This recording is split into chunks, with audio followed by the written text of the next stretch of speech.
Ladies and gentlemen, welcome back to another episode of the Working in Hockey podcast. I'm your host, Nick Bowins, joined by my guy, Lukas, Georgas, as always. Today, we've got two very special guests coming from the Hockey Players in Business Association, Robert MacKinlay and Kevin Henry. Guys, super excited to have you here. Want to thank you both for taking the time here this summer. Thanks for having us. Appreciate it. Thank you. Super excited to dive into kind of the origins of this with you, Rob. Kind of founder, president, the one who we'll say got this whole thing started with Hockey Players in Business. We want to know, where the idea come up from. How did you first get it started? What was it like, kind of getting this off the ground and running back in the day? Yeah, it was. It's been a lot of fun to watch it grow, and the idea came from. I used to be in working public accounting, and a client of mine was a avid wrestler, college wrestler, and started Wrestlers in Business. And he owns a staffing company here in Cleveland, Ohio. And he was telling me about the whole like networking component, giving back component. And then I was thinking, man, there's got to be a lot more hockey players out there that are still playing or used to play than there are active wrestlers. I'm not aware of any, men's or women's wrestling leagues, right? So I emailed a handful of my buddies, all business owners here in Cleveland, and this is late 2016, I think. And we met in my office, and I kind of pitched the idea. They all loved it, and so we worked on nonprofit status right out of the hop. Worked on our logo that you see today, getting the intellectual property around it, and just kind of starting with the Cleveland chapter, and starting with that initial group of guys was the board. And from there, now we've got, I don't know, Kevin, 32 chapters around the country. Correct. Yep. All over the U.S. I think we've got one in Windsor, Ontario that hasn't been active for quite some time, but we're in talks with a couple people in Edmonton and Toronto and other places to expand it more globally into North America. Got over 1,000 paid members. I think we're at 1,200 or so. And I was just doing some math today. We're over $650,000 that we've given back to the game of hockey. So it's been really fun to see it grow. Had a slow start. We were actually at really good momentum, and then COVID happened, and people weren't allowed to be together. So that kind of sidetracked us for a little bit.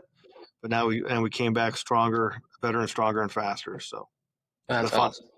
Yeah, that's awesome. That's really cool to see kind of what it started as and what it's turned into today. And then obviously, just as you mentioned, like where you guys see it going in the future. And then Kevin, for you, how did you first hear about Hockey Players in Business and how did you first get involved? Yeah, it was back for me right before COVID. I was working at the time for an organization called the Ohio Society of CPAs. Rob was still working for a firm that he had previously worked for, and it was suggested by my CEO at the time that I become involved so that we could make a connection with the firm that he had been formerly employed with. And it just kind of grew from there. The Columbus chapter was not super active when I first started. We had roughly 5 members. It was shortly thereafter that I took over as chapter president, and I think the Columbus chapter is at over 130 members today. So it's been a fun ride. It's been awesome, getting to know Rob first as somebody who you feel like you're working for, and now we've become very friendly and speak on a regular basis. And to watch the Columbus chapter grow and to watch the organization grow at a national scale has just been incredible. He and I talk all the time that we are just scratching the surface of what we're capable of and what we can really do and the impact that we could really have on a national scale. Yeah, no, that's awesome. And I think you both kind of touched on the growth there. And Rob, to flip it back to you, what were some of those, key kind of turning points or kickoff points where you were able to point to and say, hey, growth happened from this, or this is what we changed that allowed us to get to this point? 32 plus chapters is no joke. There's one for every NHL team there. That's legit. You guys are national, international with Windsor and maybe a couple others there. What were some of those kickoff points for the growth that you guys saw? Great question. Our engagement from our membership comes from events. So, we have an annual tournament that we host. This is going to be the 7th year. It literally sells out, guys, in like a week. So we'll put the registration out November 1st or November 3rd this year for a tournament in the end of April in Cleveland, Ohio, and we'll get it'll sell out in 5 days, which is insane, right? And last year we raised $120,000 just from that one weekend of hockey, which is absolutely incredible.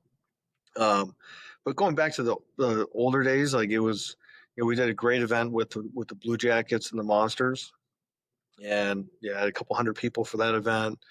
Um, we had Billy Jaffe, who's who's commentator in Boston for Nesson. He came to Cleveland, and yeah, we had a great event there. And then just seeing the connections that are happening, like the number of people that have been able to do business together, just because when you're in the hockey locker room, I'm guessing you guys both still play, as do I, and as does Kevin. You're not just sitting around after the game. You're not really getting it. This hockey, being in the locker room is kind of a nice distraction from the rest of the world that's around you, right? So you're not going to have really meaningful conversations from a business perspective. And this is what hockey players in business allows us to do. When we have networking events, everyone there's got something in common. Some may have started playing hockey when they're 40, and some may have retired when they're 8, and some may have played in the NHL, or who knows. Um, but everyone's got something in common because they played the game of hockey that we all love. So when I saw all those things kind of connecting, and then the connections happening nationally, where people are helping each other on a national standpoint, I mean, this is something that I think, to Kevin's point, we're scratching the surface. At 1,200 paid members, only $50 a year to be a member. You get a tax deduction for the $50. I mean, you can't get a decent meal anywhere for less than $50, right? So it's de minimis. It'll always stay that amount.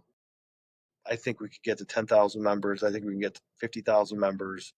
We've already donated so much already and made such a meaningful impact through so many different organizations that we give to, that if we're 10 times the size, we're making 10 times the impact. Yeah. So Yeah, that's pretty cool. 100%. And I mean, to touch on the growth a little more there, like a question for both of you is we obviously all know hockey's kind of a small world, with lots of passionate communities involved in the game. I'd love to learn more about like the strategy behind having localized chapters, and how you think that has impacted the growth that you guys have had as a charitable business. Yeah. Go ahead, Kevin. Yeah, I'll run with that. The goal that we have always said is that we want to have a chapter in every city where there's either an NHL team, a AHL team, a coast team, some of the Midwestern professional leagues that exist, or the Western professional leagues that exist that are minor leagues. That has always been the goal. We're constantly advertising on LinkedIn and other social media outlets, looking for chapter presidents in those areas. Constantly working with our existing chapter presidents in those areas, in those markets, to really execute on the role. Right, these are all volunteers. It's a labor of love, and they're doing it for the community, and they're doing it for those who are closest to them in the community. So it's a constant effort of trying to motivate individuals, trying to show different ideas and what capabilities are out there. We really try to provide as many materials that are templated as possible for ease of use. But we need people in the areas that are really selfless. And to me, that's what hockey is, right? It's always been a team first approach. What's good for the team is good for me. And we have several chapters in the country that are unbelievably active. They are unbelievably active in the community, and the proof is in the pudding, so to speak. You can see it, the difference that they're making with the organizations that they're working with. You can see it in the communities. Rob mentioned the Cleveland chapter hosting the annual tournament and just having conversations with individuals who come from those chapters that are more active than the others. Just the way that they talk about it, the community that is being built in those chapters, the friendships, the relationships, all that proves, how valuable that this is, and all of that speaks to the potential business outcomes that can come from this, as well as the philanthropic outcomes that we're also chasing after as well.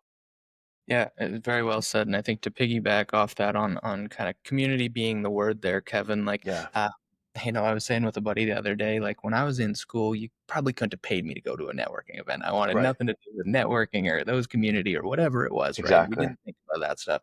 Now, we all get a little older. We move to some different cities. We do some different jobs. You have more time on your hands. You have less time on your hands. We're all looking for that sense of community, right? Especially, 100%. I think the events, the community, it means more to people than it ever has before. How much or how hands on are you guys with the chapter managers, Kevin, versus like you said, it's a small community of good hockey people. We know and trust that they're going to do the right thing. Let's go set up a new city and let them run with it because there's good people in the game. Yeah, no, it's a great question. We do quarterly chapter president calls, where we'll do, kind of a 3 month at a time review of what has occurred, what's on the agenda, what networking events are coming up. We do some where we'll ask other chapter presidents to share some of the things that they're doing, just to kind of spur ideas and get that, kind of idea generator going. We have small scale events, that could be something, everybody getting together at a happy hour, or maybe renting a block of ice and doing a drop in followed by a happy hour, all the way up to golf outings. Our Houston chapter was part of a hockey day in Houston where they had over 4,000 participants at their event, I believe back in March. The Gordie Howe Foundation, the Howe family was involved in that particular event. The Columbus chapter, as another example, had a tailgate for the outdoor game that was held at the Horseshoe where the Ohio State Buckeyes play for the Blue Jackets versus Red Wings game. I think we sold over 150 tickets for that particular event, and I was in attendance, and there was damn near 250 people there at one point in time. Uh, so, Some people are eating and drinking for free, I think. yeah, but that's okay. We're for the people. But really, it's just, it's being there for support.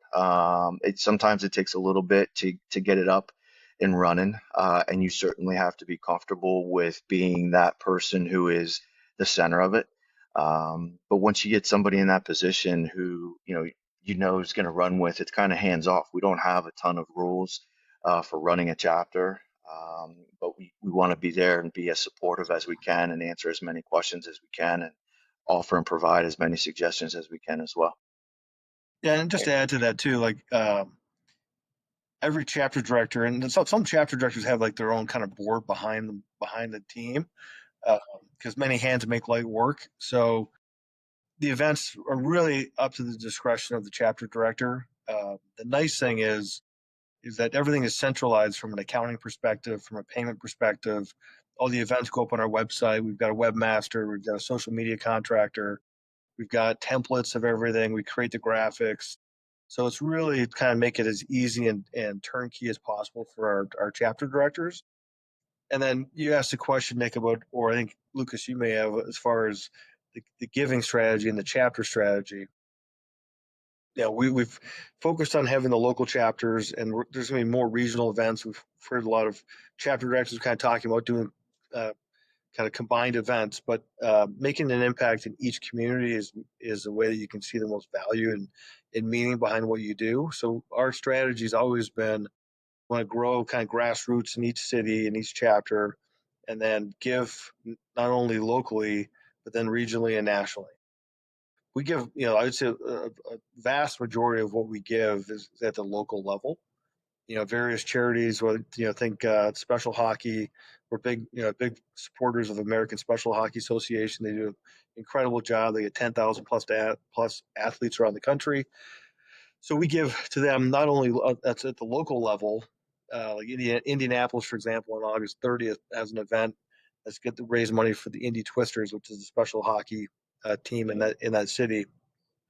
Um, but we also give on a national basis to American Special Hockey. But we give to blind hockey, deaf hockey, wounded warrior hockey, you know, um, you know, that provide equipment to disadvantaged youth, various foundations just that are designed to help, including the USA Hockey Foundation, or the women's game of hockey. We want to support all the different initiatives because hockey is such an amazing game. It doesn't matter how good you are.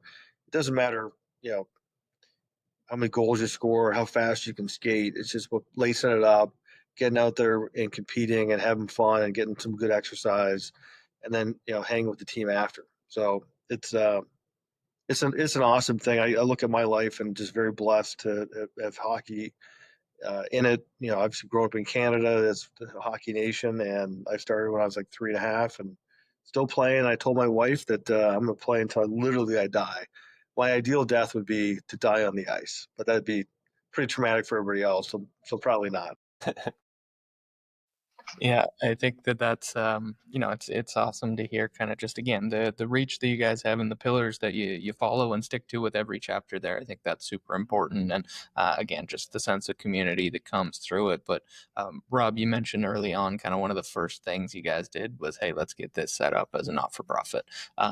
What was the decision behind that? Talk me through kind of the charitable element of this, even more in depth, because to be honest, I think a lot of people in today's day and age would have tried to make a quick buck off something like this, right? But you guys, again, were focused on the community, the charitable aspect. A lot of good people in hockey. You realized that was an opportunity for this. Walk me through kind of the thought process or mindset behind making it, not for profit there. Yeah, great question, Nick. I mean, there's amazing people in the game of hockey in every sport, right? But especially in the last 10, 20 years, you see a lot of people kind of profiting off the sport. Uh, you see private equity firms buying um, AAU or JO volleyball teams, right? And sports is a good revenue stream for some, but our thought process was let's make this really simple. The whole idea is to help others, right? So it's giving back first. So if we can help hockey players grow their professional network, and then and most importantly give back to the game of hockey, those are our two mantras. It makes it very simple. I'm a CPA. I've never made a penny off this thing and never will. Um, it's just not the point. The point is to give back. The point is to help others, and by doing that, yeah, our to have great things happen because of it. Absolutely. I got invited to go sit in Alexander Ovechkin's seats for Game One of the Carolina Hurricanes Washington Capitals game. That was pretty sweet. Certainly wasn't expecting that, but so the whole premise behind it, Nick, is if we go into it, and that's where some people I think are like, well, that someone's got to be making money off this. Kevin knows I share our detailed financials. All the chapter directors, they see it every quarter. This is done completely by the books because life's all about integrity, right? The one thing you're given when you're born, that you take with you when you die, is your name.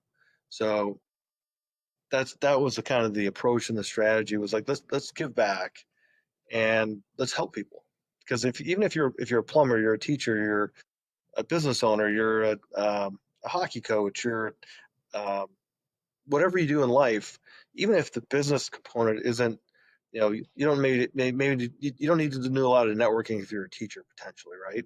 You say I teach fifth grade, I teach fifth grade math. Well, it's really nice to know who could fix, who's a great plumber you can trust, who's a great carpenter you can trust, other people at the skates you can get to, who's a good dentist, who's a good doctor, like just your personal network can grow, and your business network can grow, and you just never know. So that was kind of the premise behind it. It'll always be that way, and it makes it more authentic because it is authentic. 100%. Yeah, and I mean to touch on, we've obviously talked about a bit here, like the success of obviously the current chapters, but I would love to touch on a bit more. I know you mentioned earlier kind of where both of you guys see this growing next, and that is kind of a two-part question because I'd love to learn maybe different types of events that you may see happening that maybe haven't yet, as well as different areas of expanding, like you mentioned, Toronto, Edmonton, cities like that. I'd love to kind of see what's next for you guys. Kevin, why don't you go first, Kev? Yeah. As Rob had said, we're at 1,200 members nationally right now. And it feels like we're making an impact already in the communities that we're working in. A lot of the organizations that we have teamed up with, they're very internally dependent on who's involved, right? They're not. We're not raising money for cancer research. We're not doing a walk for diabetes. It's just a lot of the organizations that we are partnering with are just not well known by general society. So when we are working and donating to sled hockey programs or to the American Special Hockey Association, or some of the warrior programs that we're working with. Um, it gives them access to the greater hockey community, the larger hockey community at hand in those areas, and to obviously then you get the dollars from the businesses that they now have a bridge to. So it makes a lot of sense in what we're doing and where we're partnering. Um, and knowing what the impact is already and the effect, you start to daydream a little bit, right? You start to think about, well, what if we could get to 10,000 members? What if we get to 20,000 members? And I don't think it's a pipe dream. We have a LinkedIn group where we have over 60,000 members in that group. Now it's a matter of converting those individuals to making their annual membership donation and becoming an official member of Hockey Players in Business, which that's on us, and we're working on doing that. Um, but it's really easy to start to plan and start to be strategic when you have those kind of numbers in hand, and you start to think about, well, where could we get to? Um, from a giving back perspective. One of the biggest, I think, topics of conversation that is just had across hockey in general is the cost of it, and that it's a barrier, it's a barrier to some individuals and some families to even have children play the sport because of the cost. So those are future, I think, goals and opportunities where we can come into play and be of benefit. Um, it's been an awesome experience for us and the organizations that we've gotten to partner with. Um, I think it's truly meaningful, and then what you're seeing the impact, and on a national larger scale, it's just exciting to think about. And certainly, being on podcasts with you gives us exposure. Some of the other organizations that we're starting to partner at a national level are definitely going to give us exposure. Um, an example, we just had our chapter president call in July, and we had Madeline and Meredith Goudreau join us to talk about their foundation, the John and Matthew Goudreau Foundation. The Columbus chapter, the golf outing that we're going to have in September, they will be the benefactor of all of the funds raised from that golf outing. We'll be partnering with them more and more um, at different chapters across the country to help their foundation grow. So it's those conversations that get me excited. It's those partnerships that get me excited as we're starting to gain momentum here, and you just the excitement over what the potential is it's great with us. Yeah, no, that's awesome to hear, and again, speaks again just to the community that is hockey. I wanted to touch on a little bit. We mentioned professional networks and getting to meet people in different industries and sectors. The both of you work more normal jobs, not hockey jobs. I work a normal job, not a hockey job day to day. But I think so often I'm talking to kids or students these days that go like, I have to get that NHL team job right out of school. I have to work for my favorite team. If I want to work in sports, I got to get it right away. But I think from you guys' careers and what you've seen through, working on a project like Hockey Players in Business, there's so many transferable and beneficiary things that you can pick up through working in different industries and working different roles. Rob, maybe start with you. Like, do you see if somebody wants to work in sports, they have to start right away? Or can you touch on kind of all the different things you've picked up in different industries that if you wanted to go work in hockey or want to grow Hockey Players in Business to the next level, it's transferable there? Yeah, Nick, I think skills translate, right? The more skills you have, you think about like being a five-tool player, right? The more tools you have, the more valuable you're going to be. I mean, I think someone who's thinking like right out of college, they want to go work in professional sports, professional hockey, go for it. You're young, but I don't think just because I don't think you have to necessarily do that. I know a lot of people. You think about like I don't know him, but you think of John Cooper. I mean, he was an attorney and he was coaching uh, like Bantam hockey, and then worked his way up. And next thing you know, he's one of the best coaches to ever live. Right. So I think a lot of the leadership skills are transferable. The connections, I think, if you're making an impact in the hockey community, you can still have those connections too. Uh, and I don't think there's one. I don't think there's a right answer. Everyone's different. Depends on their own life circumstances. Do they have kids? What kind of living do they have to make? And then match it up to what their aspirations are. Yeah. And Kevin, how about yourself there? Kind of again working different jobs outside the industry than hockey players in business, getting to still be involved in the game, meet people there. How do you see that? Yeah, I think my response is a lot like Rob's. I think it's up to the individual person.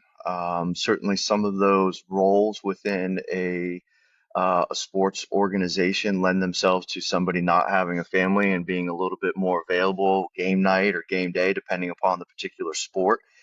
So it makes sense to jump in early, right out of school. Um, I also think skills are transferable, like Rob said, and I would encourage anyone who is younger and just getting out of school to get involved in a group like Hockey Players in Business. You think about the team aspect and the wanting to give back. I could think of 10 guys right off the top of my head, Rob being one of them, who would like nothing more than to have somebody out of college reach out for a coffee. And I think that can sometimes be um, maybe a nerve-wracking experience for a 22 or 23-year-old to reach out to someone who's more established in their profession or in their field and has been a professional for a little while longer. But all of us are so happy to help or to mentor or to coach or to answer questions. And again, I think it's back to that characteristic of what a hockey player is. I'm happy to help the team, and if that helps the team, that's good for me. So, yeah. Yeah, and I mean, you guys both kind of touched on it there, but we always try to wrap up with some career advice for people looking to get involved into the game. And Rob, I'll start with you here. What's like one piece of career advice that you'd give to someone looking to start their career? And it could be something that you've heard along the way that really impacted you, or something that you've always followed yourself. Yeah, I would suggest, and it's a mantra I've always tried to live by, never perfectly, but try. If you hold yourself accountable, nobody else has to. So a lot of people kind of go through life and they feel like they're a victim of their own circumstances. They didn't get this promotion or they didn't get this job because of this, or this. And instead, it should be okay, what am I doing? What do I need to do differently to achieve the outcome that I want? And it's about the hard work, it's about the preparation, it's about showing up every day and being ready. So if you hold yourself accountable and you have a vested interest in driving your career, whatever that might be, the odds of you being successful are much higher than if you're just a passenger on the ship. Oh, that's great. And Kevin, how about you? Anything on that? Yeah, no, absolutely. I like the accountability piece. I think that is huge. Um, I also, I look at my career and I look at my path, and very, very early on, I was uncomfortable in entering into networking spaces. Um, Toward the latter stages of my life here in my career, I've become, I think, pretty good at getting from A to Z and following the path and making the connections. But it took a while. With that kind of hair, I mean, come on, man. It took a while, and I was comfortable being comfortable, and I would say to somebody who is younger, you have to get used to being uncomfortable. Being uncomfortable promotes growth, and being challenged promotes growth, and to get anything out of life or anything worthwhile, there's going to be a period of being uncomfortable and being challenged, but on the other end of it, as we all know, there's some great opportunity and great outcomes that could come. Yeah, and I Yeah, think that that's especially true, right, when you're young and up and coming, because no one's going to come and find the guy who just graduated university. But if that guy is going out and kind of putting himself out there, a guy or girl, obviously putting themselves yep, out there, right? Like it changes a whole lot for you, because like I said, there's no one that's going to just come source you out. There's so many people looking for these jobs that you have Correct. to stick out of the crowd. And I think that's a great point. Yep. You yep. really got to be an advocate for yourself. There's no doubt about it. Yeah. Very well said. Very well said. And gentlemen, we can't thank you enough for the time here and giving us some more insight into hockey players and business. Rob, Kevin, where can people reach out to you if they have any questions about joining a chapter, want to grab you for that coffee, Rob, or whatever it may be? Yeah, the easiest way is just go to our website. It's very simple, hockeyplayersinbusiness.org. It's got all the chapter information. It's got the sign up information. Again, it's just $50 a year. There's no cost to start a chapter. And there's a button you can click if you're interested in starting a chapter. Then it gets connected to me and Kevin, and we kind of take it from there. And we're just looking for people all over the country that want to give back. And the best chapter directors are those that are obviously hold themselves accountable, they're organized, and they're connectors of people, and want to give back. And if they've got those traits, those are generally the best chapter directors we have around the country. And our strength as an organization is only as strong as our chapter directors. So that's where we're growing from. And if there's people that see this podcast and want to be part of something awesome, click on our website, and all the stuff is there, and we're more than happy to talk to you. Perfect. Yeah, And Kevin, if absolutely. anybody wants to reach out to you there? Yeah, we also, as an organization, we're on Facebook, we're on X, we're on Instagram, and we're on LinkedIn. So we have a presence on all of those social media channels. We respond pretty quickly to messages via those channels as well, and I usually am monitoring those along with our social media person, so that we can be reached that way. But we're always happy to have a conversation with anyone who's interested in not only being a chapter president, but being a member and getting involved or getting connected to the chapter president who's already in place in that region. Awesome. Sweet. Awesome. Well, again, very much appreciate both of your time here. I know you're both busy guys and you're both doing great things for the game of hockey, the community of hockey here. So keep up all the good work with hockey players in business. And Lucas and I are going to have to get out to an event or two this year. All right. For sure. That It'd be sounds great, fantastic. fellas. Thanks Thank for you having me, guys. boys. Awesome. Appreciate it. Thanks very much. Appreciate it.